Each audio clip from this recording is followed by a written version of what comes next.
Technology has enriched so much of our lives, but it is increasingly being used as a weapon to control and target women and children. A recent national survey of frontline family violence workers found virtually all had clients who had suffered technology-facilitated abuse. That's everything from tracking movements, monitoring online activity, and using technology to abuse and humiliate. And it's becoming worse. In the 5 years till 2020, the reported GPS tracking of women and children had more than tripled. A sharp rise as well in the misuse of cameras. Experts say perpetrators are becoming more devious, but more often they are simply manipulating the devices we rely on every day. Frontline workers want to turn the tables and use technology to protect. Mary Guerin has the story. We've already seen drones flying over safe houses. Apps on smartphones that do things like GPS tracking. We've seen people fit kill switches to cars. It could be spy on a phone, it could be a hidden camera in a home. We've seen people program smart TVs to leave menacing messages every time the TV is turned on. It's insidious, terrifying, and experts say the use of technology to abuse women and children is getting worse. The women may not be carrying visible scars, but it's deeply, deeply distressing for them. It gives them a feeling of suffocation, like they can't escape. Women feel tethered by the technology, so it's very hard to get away from, and it's 24/7. I had an app on my phone so he could follow me everywhere I went. So he knew every movement I did. I wasn't allowed to leave the home until a certain time, and he made sure I had to be back at a certain time. The tech abuse inflicted by Rosa's ex compounded the physical and sexual violence.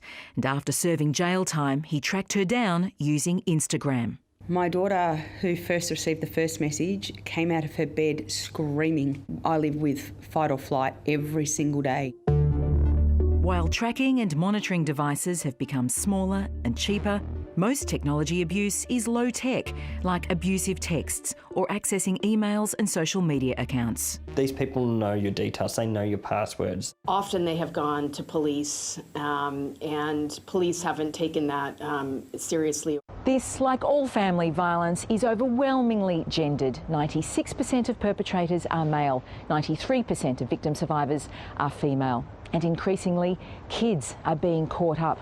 More than a quarter of family violence cases were found to involve technology-based abuse of kids, including monitoring and blocking communication, harming their mental health in almost 70% of cases. And of course, these are just the cases that are reported. While tens of thousands of frontline workers have been trained to address tech abuse, many women struggle to find help. This support agency in Melbourne's southeast commissions a private company to help up to 40 women a month. I'd love to see technology-facilitated abuse screenings available to all women as soon as they come into a family violence service. So what would you do when it comes to a car?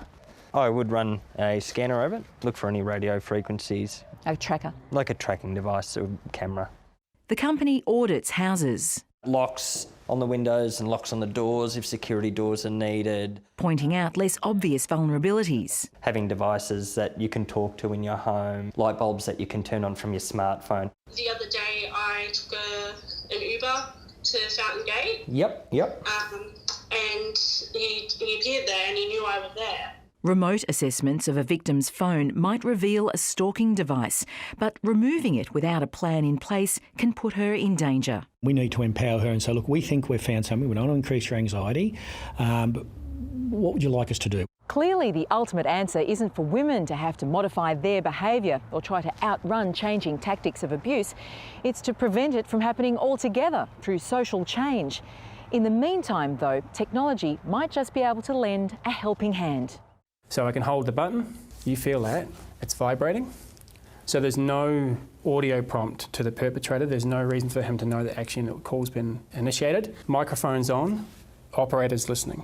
These watches, which we won't show you to protect the women using them, are part of a new generation of products that can raise alarms and, crucially, gather evidence. It's just given me a sense of power back. Really has. Even if he came up and he attacked me again, I can goddamn tell you I will press that button. And there's more information than ever to help. We've got tools for women on our website to do some diagnostic tests to know what to look for. Just this week, the World Economic Forum praised Australia as a world leader in putting the onus back on tech companies to make their products safer. We've got product liability laws that prevent manufacturers from putting out products that injure people. This needs to happen with our technology platforms and our technology devices as well. I think the government needs to take a very damn hard look at themselves. So does Facebook, so does Instagram. In recent days, Apple released a tracking device that, after a period, announces its presence, unlike more covert devices. But while tech slowly moves to protect, it's not the end game. Technology is often blamed as the reason that this is happening, but at the end of the day, it's the abuser's behaviour. Fundamentally, we really need to be talking about how do we create an ecosystem that makes not just the online world, but the real world safer for all Australian women.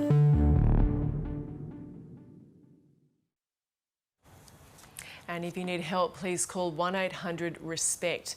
For information about online safety, visit the WESNet or eSafety Commissioner's website.